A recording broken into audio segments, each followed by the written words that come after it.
Olá pessoas, tudo bem com vocês? Hoje a gente vai falar sobre o contratualismo de John Locke. O segundo contratualista que a gente estuda, a gente já falou sobre o Hobbes, falaremos sobre o Rousseau mais tarde, e aqui é fundamental a gente entender esse autor através de algumas coisas já discutidas em Hobbes, beleza? Vamos lá!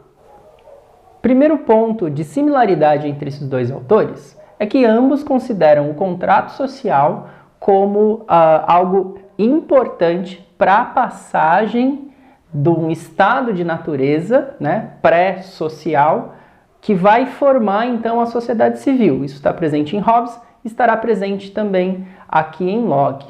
Lembrando que estado de natureza não é uma data histórica, não é um período histórico, É um momento que os pensadores vão colocar, criar racionalmente para conseguir justamente propor e entender as condições de formação da sociedade.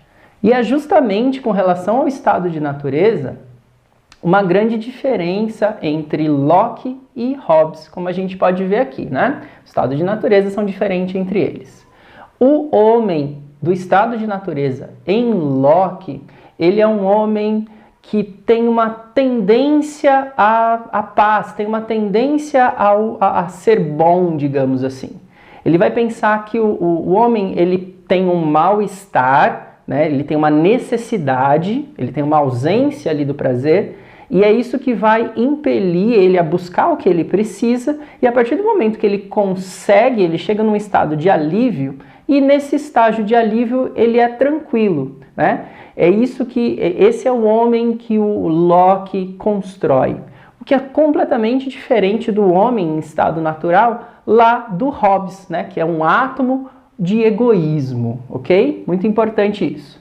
Essa ideia de que o homem ele tem uma tendência à paz, tem uma tendência a conviver numa relativa harmonia, mesmo no estado de natureza, é uma ideia importada, semelhante ao naturalismo lá de Aristóteles, que tem uma noção eudemonista, no sentido de que o homem busca o prazer, busca o bem-estar, Diferente do egoísmo que vem daquela ideia do corporeísmo, que a gente já falou lá em Hobbes, Tudo isso está colocado num cenário, num mundo, que para o Locke é de relativa abundância, Há uma disputa quando os homens precisam conquistar a sua liberdade, a sua propriedade. Haverá algumas disputas, mas há um cenário de suficiência para todos, para Locke.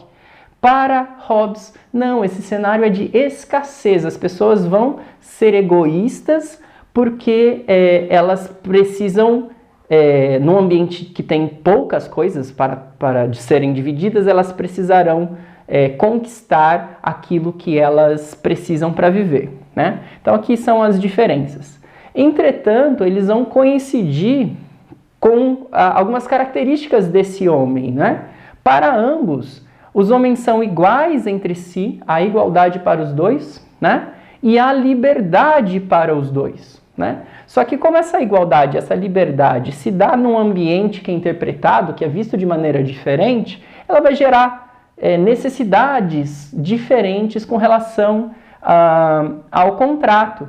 No contrato social de Locke, eu tenho como se fosse uma ideia de manutenção desses direitos, manutenção dessa liberdade e igualdade de busca por o que se precisa. Eu preciso que o contrato regule isso, E em Hobbes, eu tenho um problema, eu tenho um estado de guerra e o contrato social ele precisa acabar com esse estado de guerra para que as pessoas consigam produzir, Então aqui eu tenho uma ideia de regulação, digamos assim, de coisas que já existem, E isso vai se dar através do papel da propriedade, que é um fundamento do pensamento lockeano, E a regulação, o controle da violência para deixar com que as pessoas consigam produzir, no caso de Hobbes, vai se dar aí através do papel do Estado absolutista, que vai ser um Estado regulador, que vai ser um Estado interventor mais forte nesse aspecto.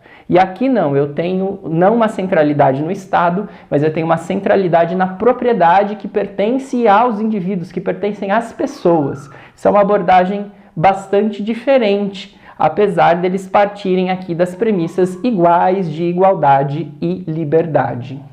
Bom, o contrato social, então, para Locke, ele vai ter funções diversas da de Hobbes, e são essas aqui, ó. Bom, primeiro precisa garantir os direitos naturais, aqueles direitos já existentes, aquelas coisas que são naturais do homem ter, como a gente falou antes, né? Aquela importação lá de Aristóteles, enfim, né?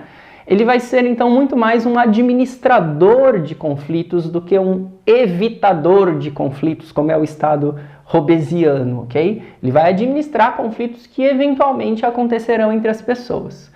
Como que ele vai fazer isso? Através do seu segundo pilar, né? De uma juridificação, da criação de leis, né? A criação de leis é fundamental em Locke.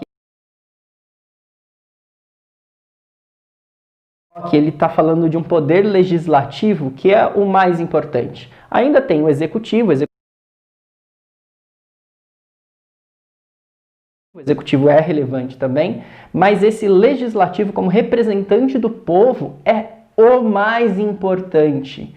Então aqui o povo ele faz parte do contrato, diferentemente lá de Hobbes, onde o povo pega o seu poder e concede ao Estado, concede ao Leviatã, né? E eles ficam separados, eles têm uma relação separada. Aqui em Hobbes, não. Tem o legislativo, que é o representante direto do povo, o poder está na mão do povo, né? Mediado pelo legislativo de uma maneira mais importante, e também tem o poder executivo, né? Mas tudo isso é mediado pela criação de leis escritas. Eu estou falando de uma justiça escrita aqui, né? Outra coisa importante do contrato social é que naqueles eventuais conflitos que a gente falou que acabam saindo, mesmo com esse homem mais sossegado do Locke, o contrato social ele deve centralizar a violência. Ele fala que não, nesse estado de sociedade civil, nesse estado pós-contrato social, em Locke, o agredido não tem direito de agredir. Então o Estado ele vem para dizer para a gente, essas leis, né, encarnadas no Estado, digamos assim, vem dizer para a gente que apanhar não te dá o direito de bater. E quem vai fazer a punição de quem te bateu primeiro não é você mesmo, mas vai ser o Estado através das leis. Vamos agora conversar sobre alguns pontos comparando o pensamento de Hobbes com o pensamento de Locke. Um jeito bacana da gente entender nosso autor focal hoje, né, John Locke. Com relação à justificação do contrato social, portanto, a justificação da existência do Estado. Para Locke, como a gente já falou, se justifica fazer esse processo, pois melhora a regulação das relações sociais, né? E se garante uma paz mais contínua, se garante que essa violência seja, num ponto de vista ideal, até inexistente na sociedade, né? Melhorando assim aquele estado de natureza que já era mais tranquilinho. Em Hobbes, não, eu tenho a ideia de sair da guerra de todos contra todos. Então, o estado de natureza é negativo, é daquela constante tensão que ninguém consegue fazer nada, né? Então, por isso que se justifica o Estado, ninguém quer viver desse jeito. Quantidade de poderosos, né? Quem que concentra o poder para cada um deles? Locke é necessariamente coletivo, repito a importância do poder legislativo, repito a ideia de que em Locke o poder está na mão do povo, né? E é necessariamente dividido. Ele já está falando aqui do poder legislativo, do poder executivo e do poder judiciário, em diversos modos, no sentido de que ele fala de um constitucionalismo liberal, ele está falando de leis, o que hoje a gente chama, né, entende como o poder judiciário.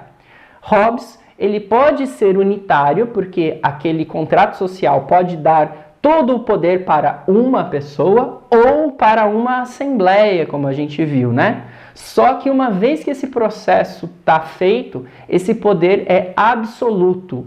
Ele não emana do povo, esse poder está terceirizado, está na mão dessa instituição, seja individual ou coletiva, e a partir daí o que essa instituição decidir não tem discussão.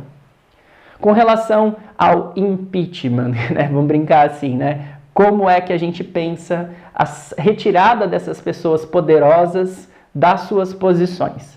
Para Locke, eu posso tirar as pessoas se essas pessoas ofenderem os direitos naturais, ou seja, ofenderem igualdade, liberdade e propriedade, né?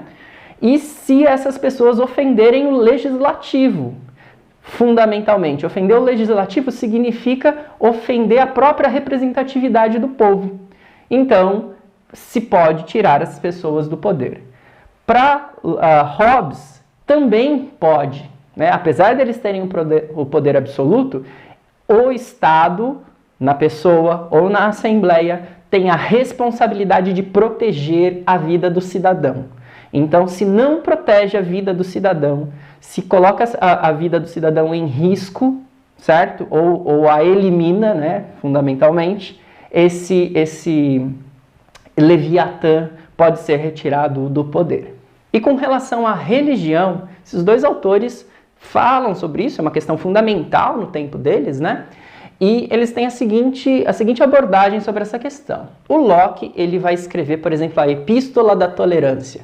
Ele vai defender que a ideia de Deus não é inata. Isso a gente tem que lembrar lá da sua parte do pensamento epistemológico dele, né? Da tábula rasa, né?